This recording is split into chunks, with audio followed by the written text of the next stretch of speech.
Welcome, everybody, to our first podcast on the online battle. It's just Alex and I today. Dee Dee had the wrong time. Well, I gave her the right time, but she had the wrong time. So, Alex, I guess today we're just going to get your opinion on the cast. Which is good because, you really only know like half the cast. And even then, you only know like really people from your season. Yeah, people keep dropping out that I don't know. So, it's all good. True. So that's kind of what I want to do. I just kind of want to go through the cast, see your impressions of them in this episode. Sure. We might as well just start with Leo, even though he's gone. He had to leave. Did you have any impressions of Leo? Yeah, I kind of was excited for Leo because I feel like he came in with like sort of reactions from other people. Like I think Deleon was not. They were fighting and stuff like that. And Leo was trying to take a whole different approach. So I was like, okay, let's see how this works out for him. Because he was quiet. And I feel like it is a good thing to be quiet in the beginning and not put too much attention on yourself because it's very turbulent. Like there's a lot of things going on and you don't want to stick out. So I was really excited to see where he was going. So I'm kind of sad that he couldn't finish the season, but hope he's doing okay. Yeah, I think he would have brought a lot of drama. At least he did his first season. But I feel like he had like some like I feel like he feels bad about his first season. I wish he wouldn't. Because I guess he was seeing it more as a villain.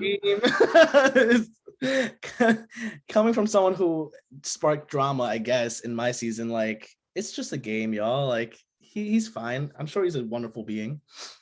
Yeah, I wish more people would embrace being a villain because it's not really the worst thing in the world. It's a fun time. I guess people might judge you, but still. Yeah. But it's, he made a lot of noise on this first season, so he's definitely memorable. Even if he left, he's still memorable. Exactly. So what did you see from Fan Guy in this first episode? I think Fan Guy is very consistent in the way he upholds himself. Like what I see from Fan Guy is that he's someone who is so like sociable. And he's always thinking and strategizing, but it's not too in your face. And that's really good because I feel like he's like that in person anyway. So it's like, I also see him doing pretty well. I mean, he in the beginning, let me see. It was Monet. He was like, he instantly told her that he voted for her. So it's like, I think he waited for everyone to leave until he said that. I think him and Haspin both did that. Yeah. And I think it's sneaky, but it's very effective for someone like Monet, I think, that she would eat that up and be okay with that and be happy about that, you know? I think Fan Guy is always entertaining as a person to watch. And that's probably because I know him too. So it's like, I definitely, I don't see any surprises at the moment with him, but he's very consistent and he's always thinking. So I'm excited to see where he goes to. How do you think he's going to handle some of his other people from his season, like Mike or...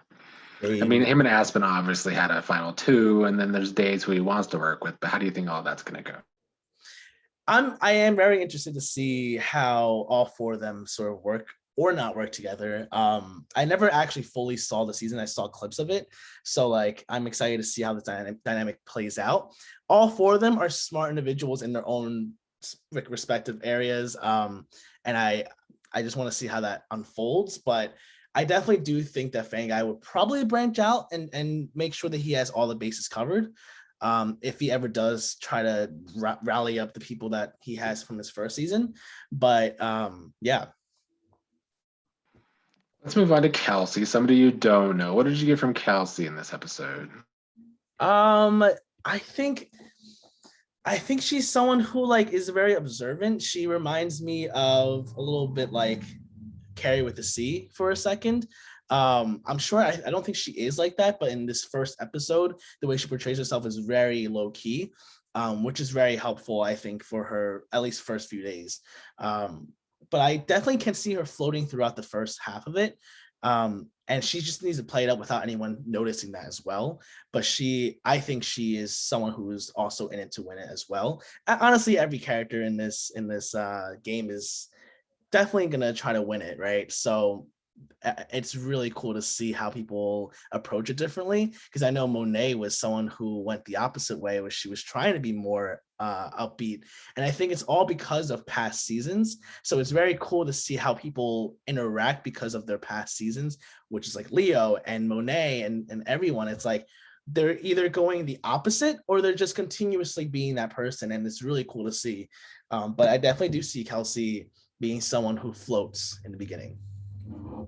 You think she's approaching the comments from Dazed on YouTube videos okay so far? I think that she's already analyzing Q and Days based on those like podcasts, right? And I although I do think that's something that you should take an account of, it definitely you got to come in here with a fresh slate, because you don't know whether Q and Days wants to work with you or not. So I think she is taking it pretty okay, at least with Dazed. But I hope she doesn't just like close off doors just because of something that happened in a podcast about her first game, because you don't know what people want to align with or want to work with. So hopefully she doesn't do too much like blocking off people. We'll go ahead and talk about Q next. What did you get from Q in this first episode and all of her analyzing? I'm kind of sad because I do, from the first episode, I feel like Q well, first of all, she's put in a season with other people from her season that did not work with her. Like she literally was the catalyst for Meg's demise, and potentially, I would say also for Dot's as well, because she blew up his game as well. So it's like I think she's at a very disadvantaged like state because of that, and thankfully the season didn't air yet for other people to see, like Aspen and Fanguy and them. But I do see that people already sort of know like she's sort of someone who analyzes and sits in the back and watches and observes. So I feel like her game is already sort of blown up here in the beginning. She would have to start being personal and being with people and aligning with people like right off the gate for her to be safe, because I do see her falling behind in the sense of people just want her out. Whether it's her own season people like Meg and Dot, or it's other people, I don't know. But I definitely do see her sort of not as relatable in with the other one, with everyone else, but also just like I don't know. I see struggles, I see obstacles in front of her at the moment. We'll get to that potential alliance at the end later. How about Meg so far coming in?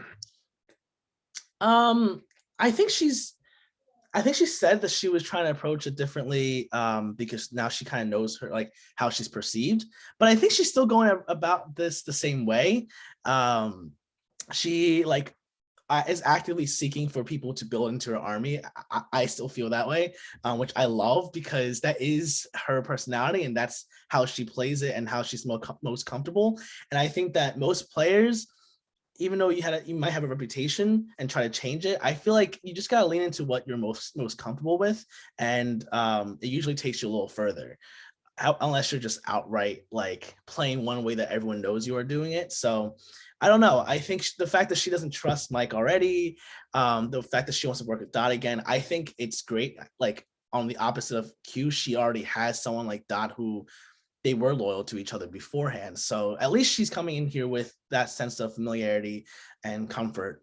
But she definitely does need to make more connections without building an army so out in the open. And I don't think Q is going to be the one who does that again, where she's like, Meg has a whole army to go after people. So that might be good for Meg. Honestly, Meg might go way further than what happened the first time around.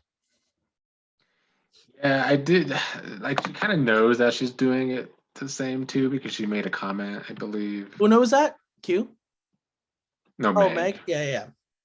Yeah, I mean, I don't think it's a bad thing to start thinking about who to align yourself with.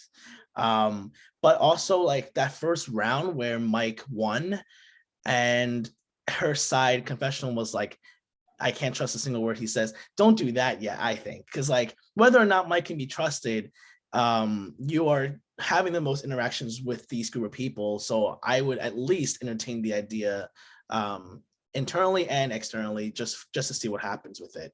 I think she does have a very loyal persona where once she does pick people to choose with, she will be loyal to the death. And that's what I think could really end her game if she doesn't notices the dynamics and tries to adapt more. So we'll see if she does exactly the same thing as she did in the first season, but I'm excited to see it. Let's talk about Monet next. You don't know her. She's a Gemini, and she decided to be her other twin in this game. The opposite of the last game. So my best friend is a Gemini, and I feel like when I first saw her, I was like, dude, this is a really fun personality. I like people who have, sides to them, right? And I think that Monet, being how extrovert this time she is, I think it helps. I don't know if people are like, why is she like this? But for me, I mean, yes, you might put a big target for being the first chosen leader.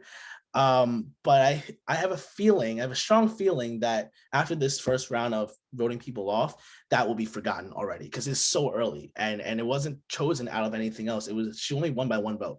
So it's not something to be like scared about to be the first leader. I think it's actually pretty cool that she was able to get power randomly without much work to be done, right? And the fact that there's 2 other leaders and they won challenges to get there, people are going to think about those 2 before Monet. So I think she did a really good job of doing that and becoming the first leader. And I think it will be forgotten. It won't be something that, we got to go after her now. I don't think that's going to happen to her yet. Yeah, but and she really did. She really did, because the last game, she was 2 people went out first, and she was one of those 2 people that went out first. So she definitely turned her entire game around. That secures her for the first elimination. So yeah, no, I think she's one of the people who I thought that she changed her game up, and it did help her in the end, obviously, in that sense. So I'm excited to see her as well. I mean, every single person, I'm like, dude, I'm excited. I was watching it, and I was like, damn, like this is a really good cast to be like to watch and to be a part of. How about Aspen coming in as a winner? That's a tough gig. Yeah. I don't know if people in that season at that moment knows that Aspen won the first season of Survival. But I do think that she's definitely trying to be more low key again. And she's being more sociable and like just talking to everyone, having a good personality. I don't think she threw the first competition, but she is happy that she didn't win it. I will say, I think she is someone who needs to start having alliances right off the bat, because some people might be like, hey, she's a winner. She's won before. We got to take her out. Because like, I think is she the only winner of that group at that current moment, right? So yeah, that might be a topic that comes up. She has to watch out for that. And I think she will watch out for that. She's a smart girl to do it. Yeah, but we'll go into the alliances later, but since Monet picked her for the easy competition, it's already something that people might see as like a problematic thing for her, specifically just for Aspen. So I hope she does start to have relationships to push her further. But yeah. And she's another person. Well, I mean, she has Fan Guy, but she's coming in with somebody that doesn't. Her main ally isn't in this game, which was Rochelle. Yeah, she does miss Rochelle. Yeah, for sure. And I think it helps her though, but if she was with Rochelle again, people would, especially Fan Guy, Days and Mike, I think all 3 of them would be like, well, that's something to be scared of, right? Like those 2 working together again. Like Q might be scared of Meg and Dot, but that's only Q. No one else knows it. Even if she tells everyone, it's not going to be something that people will understand how close Meg and Dot was. I don't even think Q even knows how close they actually kind of were. So it's like that's something different. But Aspen, if she was with Rochelle, I think it would have tanked her game much faster. So I'm glad that she's not in there with her. How about Mike coming in after a lot of turmoil in his first season? He's a beast. He's a beast. That was a really good competition for him to win. He's a really smart guy. I do think that he is aware of what he did in the first season. He's trying to come off differently, but someone like Meg is already like, I'm not trusting that. So that is something that he has to be aware that even if he changes his behavior, people might not be like people might not receive that well, and they still might want him out. So I'm glad that he's the first leader as well, but he does need to start making moves because I have a feeling that people in this game will definitely take out the sneaky ones first, the ones who are comp beast and the ones who are very likable, because they just know, and they're all players of the game and they want to get further. They will pull out anybody and put them under the bus. So Mike would probably be someone that, if I was in the game, I probably would be like, hey, Mike can't be trusted because I also can't be trusted. So it's something like that, right? Like someone might do that. Yeah, and we'll talk about the alliance of the hard category later. I think that's probably the most dysfunctional one already. Like just watching the first few minutes of them interacting, I'm just like, there's no way this will end well. But Mike was the first one to offer that, and I think that's really brilliant for him to do that because he's covering his bases. He's being the first 3 leaders, right? And he's already like, hey, I'm going to try not to put any of you 4 up. That helps him for the next week.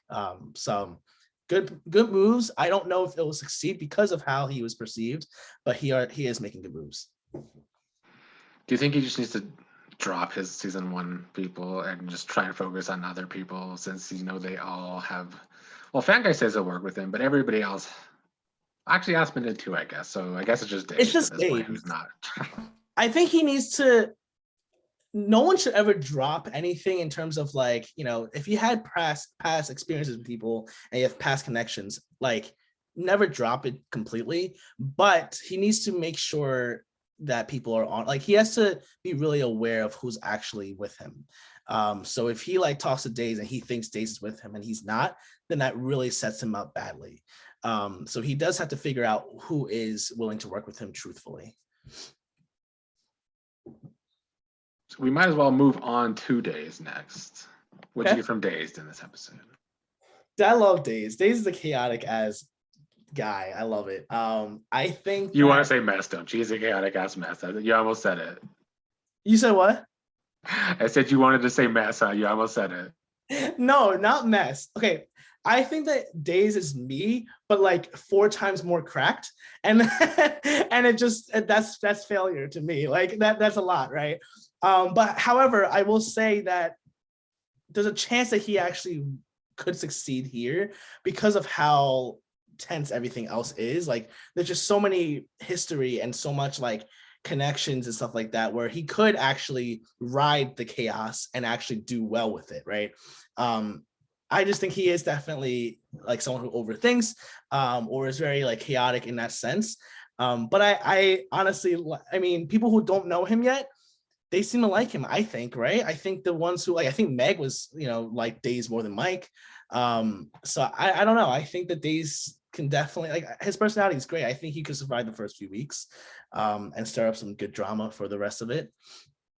But I love his gameplay. It's really fun to watch. How do you think the podcast and his YouTube comments will affect his game?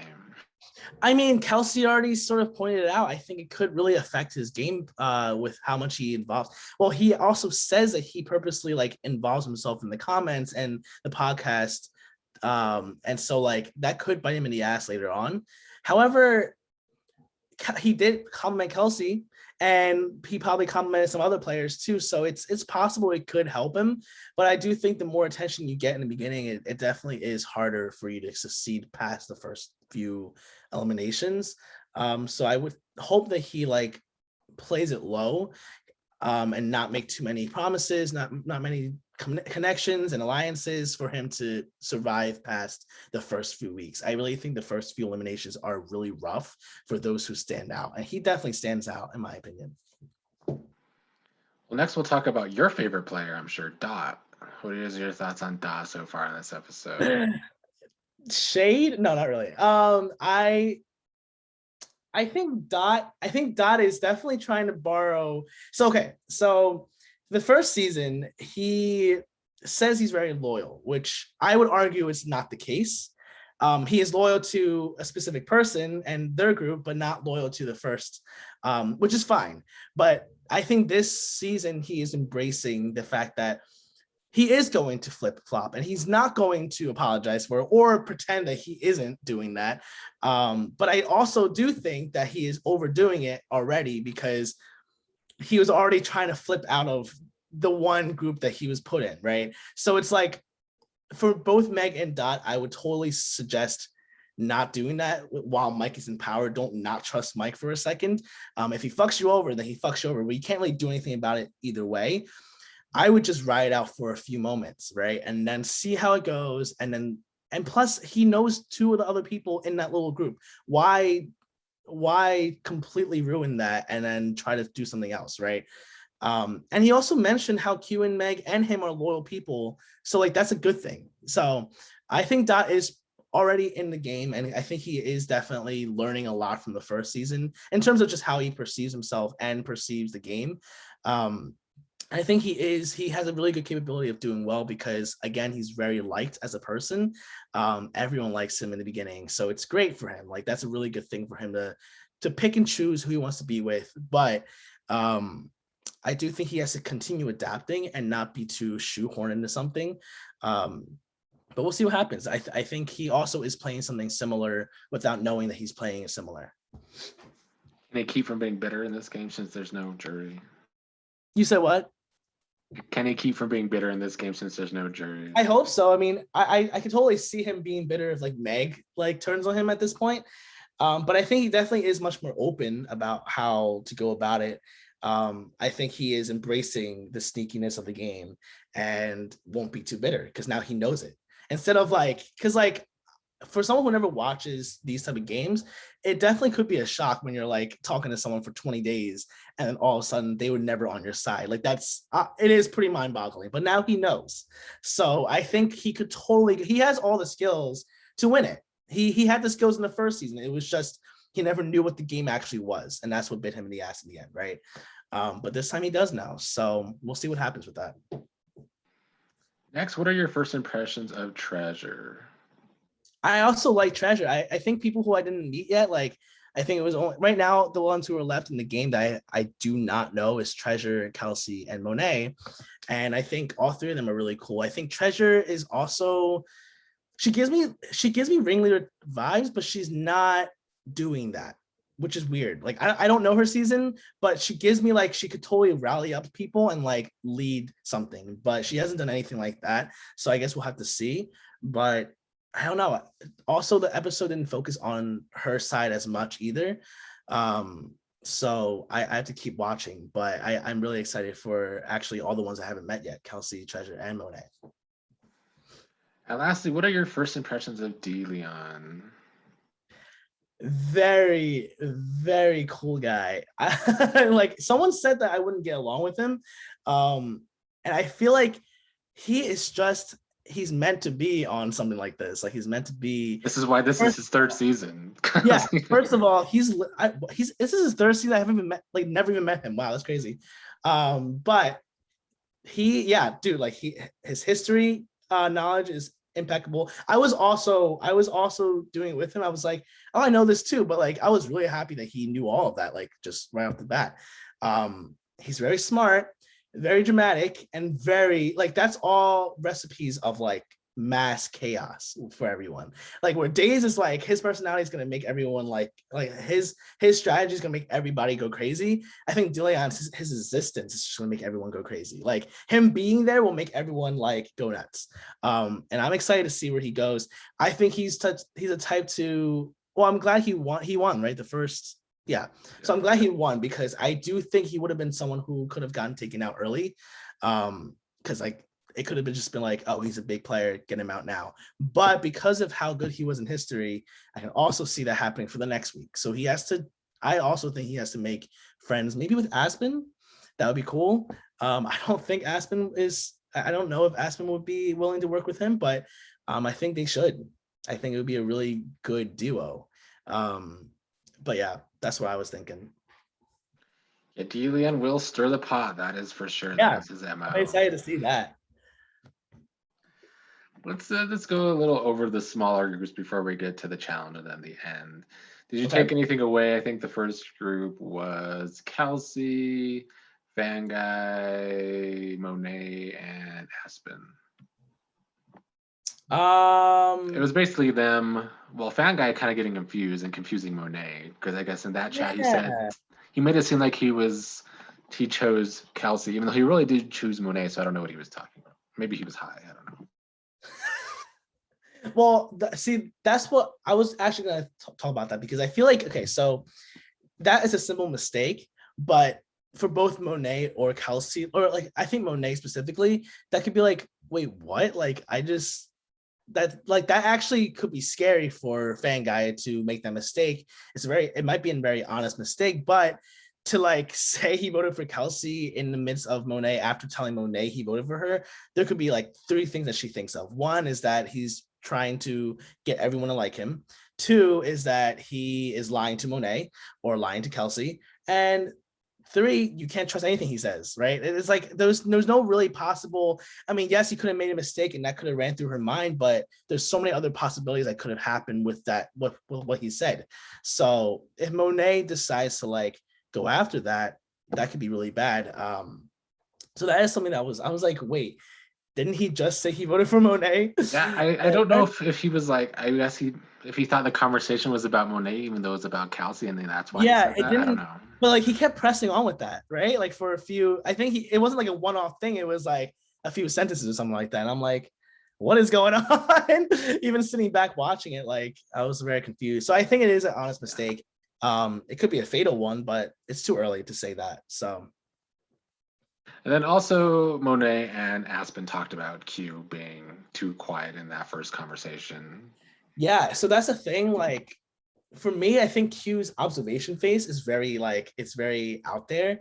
To me, like I know when Q is observing, like truly like observing somebody, and she was doing that a lot in the group setting, silently judging who she might want to align with, which is really bad if people catch on to it, right?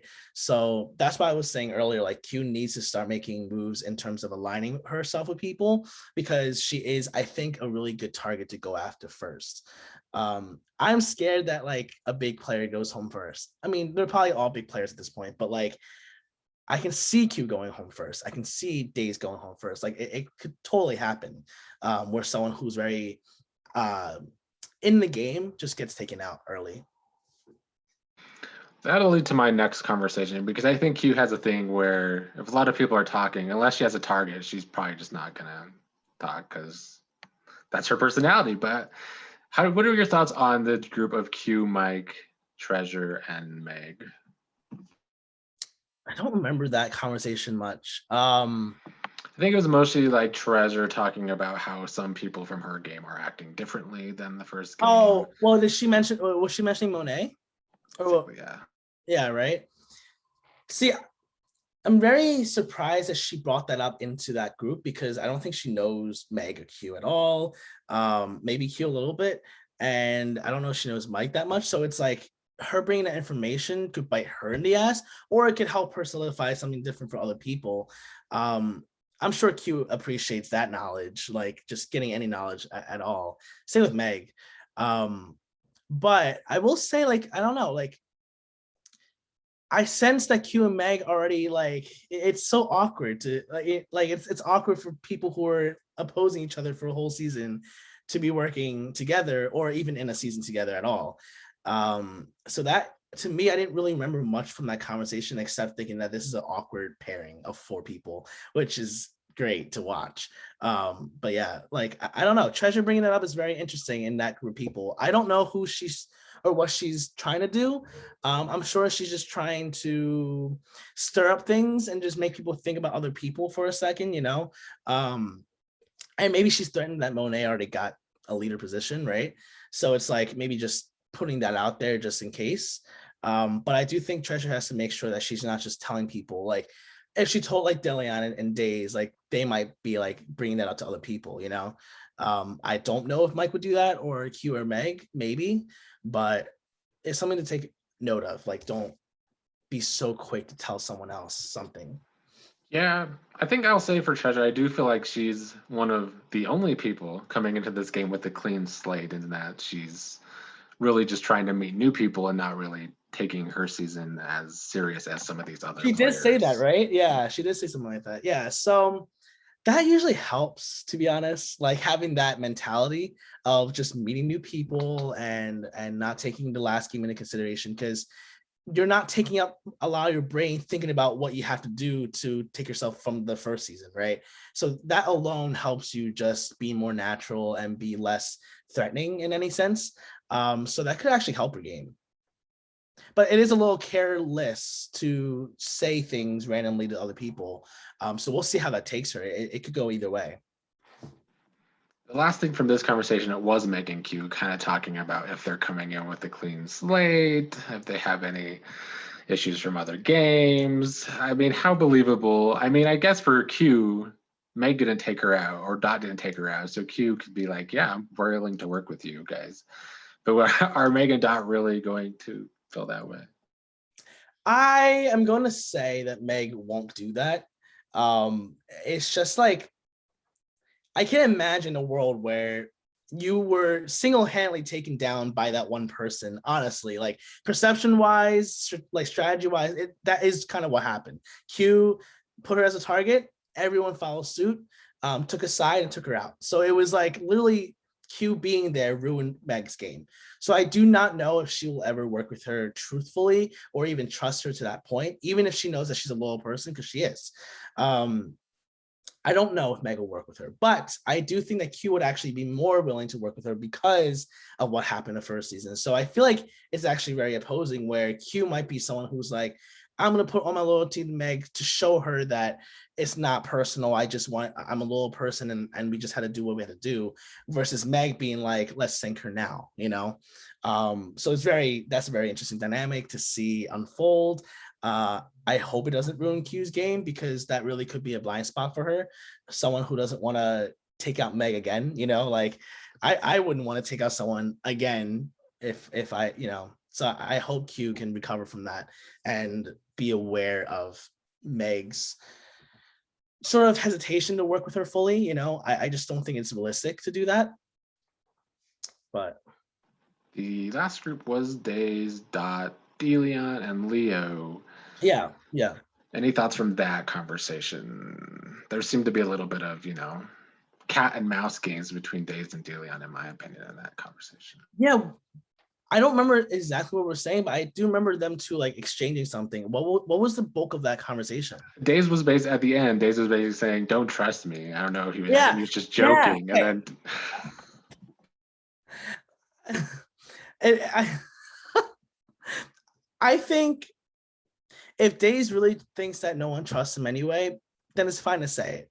But for people who doesn't know at all, like Dot, potentially Leo, I don't know if Leo watched his game, or even Deleon, to be honest. So I just feel like it's not the best thing to say right off the bat, like don't trust me, even as a joke. Like in this game, it's all about trust and the facade of trust. So it's like, don't say anything about trust about you. So I don't think that helps Days in any sense. I'm not sure why he joked about it. It's too early to joke about this without knowing somebody and knowing where they're at. So I don't know. I don't even think Dot trusts Days that much, does he? I don't remember who he. I think he said something about not trusting someone. Was it Dazed? I think it was Deleon, maybe. Maybe, really? Yeah. Interesting. Huh. I do see those four. If Leo was still in the game, those four would have some problems, because like I do see, Deleon betraying people. I totally see Days doing that, and Dot, probably Leo too. So it's like, it would be cool if they all band together. And I feel like the worst thing is, like, when you have a reputation for not being trustworthy, you don't find people who are also untrustworthy to work with them. I think that's the best way to go. Like, that's fun, that's funny, and it's hilarious, and it makes sense. Like, if you're not trusted and someone else is not trusted, why don't you just band together? Because no one trusts you anyway. I don't know. I agree with that. That's true. Yeah, like me and you against the world. Like, come on.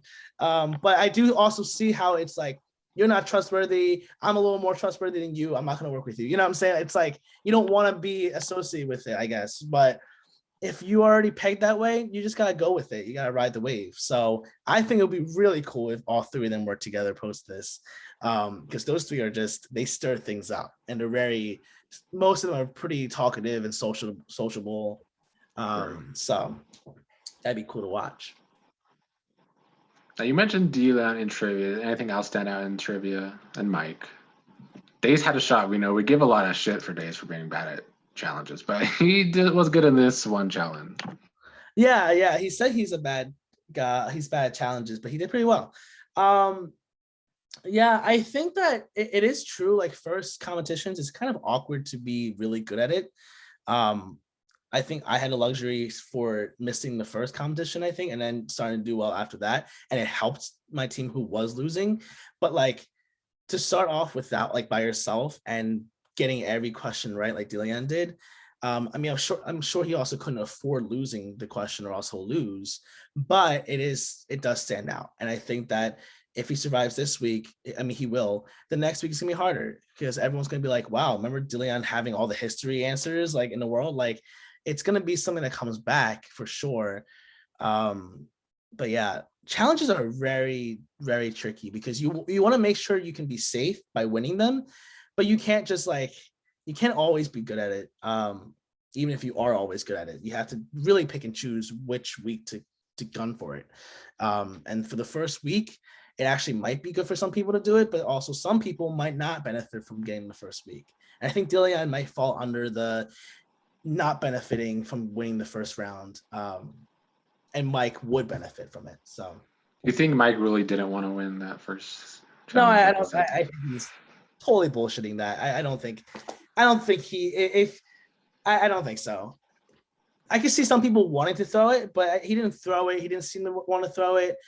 So for him to say that, it's not really. I don't believe it. Well, that brings us to the hard group alliance of Mike, Dot, Q, Meg, Dazed. Well, according to Days, though, he doesn't want Mike in it already. So thoughts. Well, okay, so already according to Days, that's his position. For Meg, she'll want Mike either. And she might not even want Q, right? For Dot, he's like, I'm ready to jump. So it's like that's not really an alliance, right? And I love it because I love all five of those people, like individually. As dynamic too, it's very fun to watch. I was like, this is great, but I don't see it work. I don't even think that it's gonna do anything this week. For some reason, I think that Mike won't be able to save one of them to be put because like Monet's already putting all the ones that she likes and knows in this one corner, and Deleon also won from that corner, right? I'm sure, and he also knows most people in that round too, right? So it's like Mike is the only one who would be vouching for these four other people who no one really knows and cares about.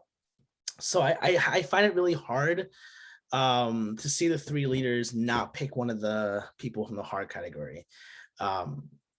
So I feel like the alliance is already like it's already done. It's not. I don't think it should be an alliance. Yeah, I don't know. It's gonna be hard to see, hard to watch. Yeah, I mean, I guess it could work if they like can use Mike to get them safe, I guess, and then I guess drop him after that, which is brutal. But yeah, like I would do that. Like that would be fun to do. Like, you know, I don't know. Like Mike should.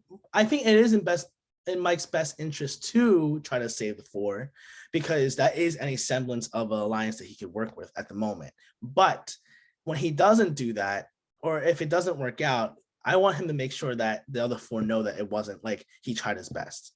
Because if he just drops that whole thing, like if one of them is up there and then he's like, well, I don't, I can't explain myself to them, then it's fucked for him. I think it's really bad for him to do that because it's already confirming to everyone else that he's snaking it. You know what I'm saying? He's snaking around. He's the one who brought up the alliance in the first place. So for Days and Meg specifically, never again, right? So I do think that whatever happens, he needs to make sure the other four know whether or not he actually wants to be in alliance with them. He needs to make sure that they understand that either it wasn't in his control or he helped them. If none of them are on the block, make sure you take that credit. Like don't ever not do that. So I'm hoping to see what Mike does with this because he is the only one of the three leaders who made a promise to anybody. Not a promise, but like mentioning to like sort of help them. So he better like make sure that he follows through because that really could hurt him the next week. So we'll see. I hope he does that. Is there anything I missed that you wanted to talk about? No, I wish there were more people.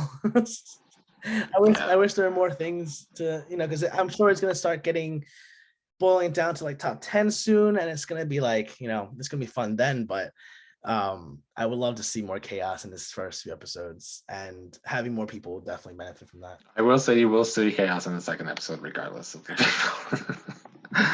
I seem to miss all the chaos in mine, except for like when I'm involved. So I'm excited to just watch this one and relish all the chaos. I love chaos. Let's see. Let's make some predictions. Sure. So how this will work, the 8 people that aren't leaders will vote someone into the elimination. Who do you think will be voted in? They can't vote a leader, so the 8 has to vote someone in, yes. And they vote 2 people in? So they'll just vote one person and then the leaders vote the second person in. Oh, I didn't know that. Oh, wow. Wait, did you explain that? I feel like I didn't hear that. I think I tried at the end of the episode, but oh, wow.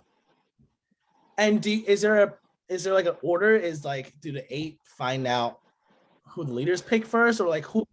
No, the 8 have to vote first. So they have to vote someone. 8 votes first, and the 3 vote from that. Holy shit! Okay. Yeah. Okay. So I do want to make. I'm someone who likes making predictions and wants to make it right. So this is gonna be annoying. So now that I know how this goes, let's see. So Deleon, Monroe, Mike. Okay, so there's only 8 left to pick from. I feel like, oh gosh, I feel like it is possible that they vote. I feel like Days might want to try to get Aspen up there. I don't know if he's willing to work with him again, but work with her again. But there might be some talks of her being the only winner or like a winner. And she might be the first to go on the block. If not her, then it actually could be like Q. Q actually might be the first as well. But I think that's the only 2 I could see, maybe even Dazed, but it's going to be one of those 3, I think. And then the 3 will probably vote for someone. Well, do they know what the battle is? Like, do you know what the competition is or no? They won't know. I don't know how they will go about voting. Oh, wow. This will stir up drama for the next episode. There's no way that it won't.